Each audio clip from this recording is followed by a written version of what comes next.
I'm going to combine a couple of these because they're along the same subject. Judy Dean is asking, why is the House having so much trouble finding the right person to be Speaker? And then Debbie Blevins is saying, could Jeffries be elected as Speaker of the House? I don't quite understand the process, so could you address that a little? Okay, let me take Debbie's question first. Could Jeffries be elected Speaker? Technically, yeah, he could. If enough Republicans set out the vote, creating a lower threshold for the election. The disaster of that, the Democrats would all vote for Jeffries, and he could end up being elected. It's why this whole piddling around that the Republicans are doing and all beating their chest and wanting it their way is absurd. Look, I get it. Some of them are very angry about what Matt Gaetz and his 7 henchmen did. I was upset with it because I thought it was ridiculous for the 8 of them to partner with the Democrats, who were more than willing to join 8 Republicans to get Kevin McCarthy out. Why would you let the Democrats do your dirty work for you, which is what happened? And I know there are a lot of people that think that Matt was a hero and a patriot. I'm sorry, I didn't see it that way, but I'm speaking from someone who had to govern, not from somebody who just liked to cheer on, the fight. Because you always have to ask yourself, to what end is this? Where does this go? What does it lead us to? And what this has led us to is a paralysis in Washington. It may be that you think, well, good, we need paralysis. We need stalemate. Well, we got it. But we also need a responsible Congress that will get things done, including that we will stand with our ally Israel, that we will continue the investigations into the corrupt Biden family, all of which is on ice right now because Republicans are fighting each other.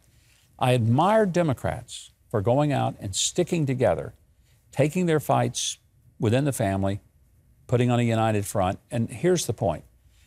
If you're a Republican and you only have 5, 6, 7, 8, even 20 people who are with you, and all of your colleagues, 200 others, are not, one of two things. Either maybe your idea is not the best idea, or you're a lousy salesman and you can't sell it but to 5 or 10% of your whole organization. And if you can't, then maybe you ought to work on your sales skills and live with what you can, and not to say, I demand perfection or I will have nothing. Because now you get nothing, and that's what we've got out of this Congress. Did I answer Judy's question? I think I got to Debbie's. Yes. Let's see her. Yes, you did. You did, absolutely. Okay. I want to add this one, too. Sidney Powell. Anthony's asking, does it make it worse for Trump that Sidney Powell pled guilty in Atlanta? Yeah, I think it does, because she apparently cut a deal. She's essentially getting charged with 6 misdemeanors, chump change, no big deal. If she completes her, I think, community service, and it's pretty minimal, pays a couple of fines, $2,700, $1,800. I mean, it's literally just nothing.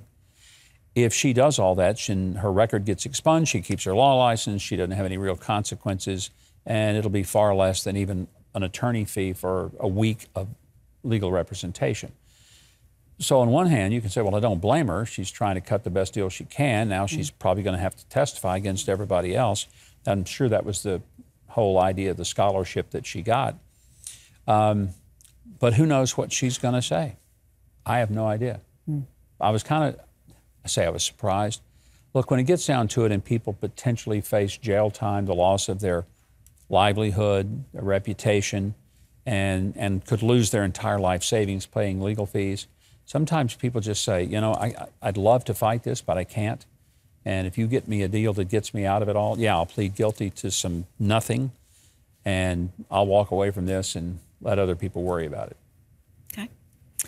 Patty Lang is kind of referring to what you did. You were kind of giving Democrats kudos, I suppose, for sticking together. She wants to know why in the world Republicans can't stick together. Pride, ego, unwillingness to accept the realities of, I think, sometimes how government has to work. It's not, sometimes if I say what I just said, people say, yep, that's the problem. That's how government works, compromise. Well, yeah, it is compromise, and that's what you do. You get all you can, and you live to fight another day to get more of what you cannot get today. If it's an all or nothing, now or never proposition for you, I can tell you how this works. You get nothing, and you get it forever. And Republicans pretty much are getting nothing, and they're getting it forever because They want everything right now, and they don't understand the long game. It's always the short game. It's what can I get today for myself, rather than how does this affect the long-term consequences in the country. I think the Democrats are a little nervous about Pelosi's ability to keep them all in line. She's a master at it. You know, say what you will about Nancy Pelosi, but nobody can question her leadership skills.